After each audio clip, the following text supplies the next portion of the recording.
oral answer. And the first question stands in the name of the Leader of the Opposition, David Shearer. Thank you, Mr Speaker. To the Prime Minister, does he stand by his statement? My expectations are that this will be a busy, hard 3 years' work and we will need to deliver results for New Zealanders. The Right Honourable Prime Minister. Mr Speaker, on this side of the House, yes, and on the other side of the House, I'm sure that David Cunliffe is very busy. He sees it as 3 years of hard work, and I'm sure it'll deliver a result. The Leader of the Opposition, David Thank you, Mr Shearer. Speaker. Will he and his caucus deliver results for hard-working New Zealanders by supporting David Clark's bill to have a day off on the Monday when Waitangi Day and Anzac Day falls on a weekend? Be fair. The Right Honourable Prime Minister. No. The Leader of the Opposition.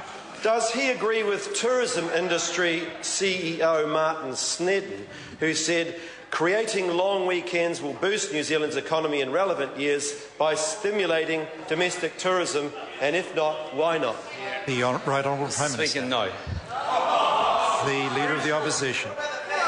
Does he agree with Judith Collins that having a public holiday the following Monday undermines Anzac Day and Waitangi Day commemorations? The Right Honourable Prime Minister. Mr Speaker, I think the Minister makes a very fair point.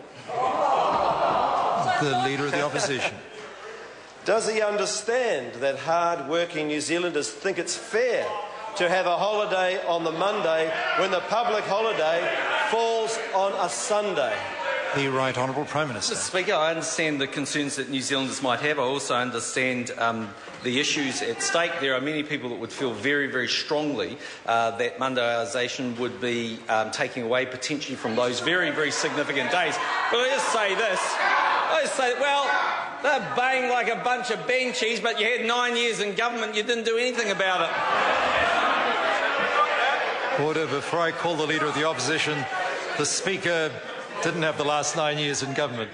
The Leader of the Opposition. The Leader of the Opposition. In light of his last answer, could he answer how was Christmas Day in 2010 undermined by having a holiday in the following week? And on that basis, will he consider taking Monday away from when Christmas Day falls on a weekend? The Right Honourable Prime Minister. Order. Mr Speaker, I can understand why David Shearer is focused on Christmas Day, because that's the only day that David Cunliffe takes off the plotting. Order. I think some attempt to address the question should be made, the Right Honourable Prime Minister. Mr Speaker, I gave it my best shot. Look, Mr Speaker, if one looks at the issue of Mondayisation, yes, there will always be a range of views, but I think there are many New Zealanders who would say when it comes to Waitangi Day and Anzac Day, they are very significant, peculiar days to New Zealand, and therefore the honouring of those days when they occur makes sense. I know the Labour Party wants to take a holiday. It's pretty obvious from the amount of work they don't do. And good news, you're in for a lot longer holiday than you're planning. Order. I hope the Speaker's not in for a lot longer holiday than he's planning. Every time.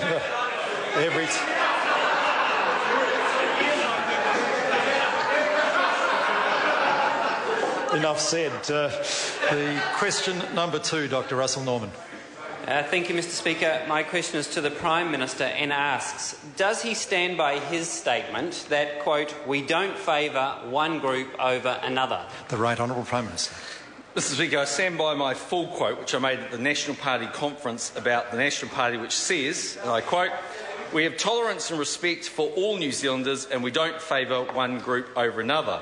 While it's not part of my ministerial responsibility, the point I was making was that we're a broad church party and not aligned to a particular interest group, such as unions. Dr. Russel Norman. Thank you, Mr Speaker. Isn't paying the brokerage fees of retail investors in the asset sales favouring the roughly 5% of New Zealanders that Treasury expects to directly buy shares over the 95% of New Zealanders that are not expected to buy shares?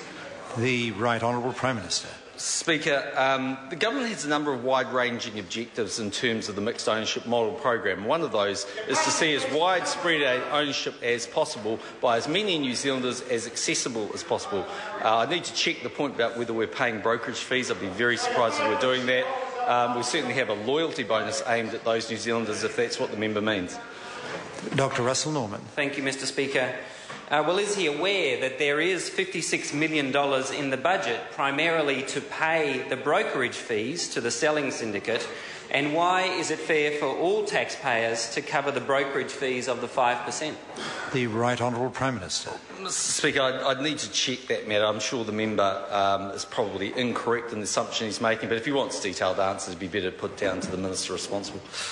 Dr. Russell Norman. Thank you, Mr. Speaker.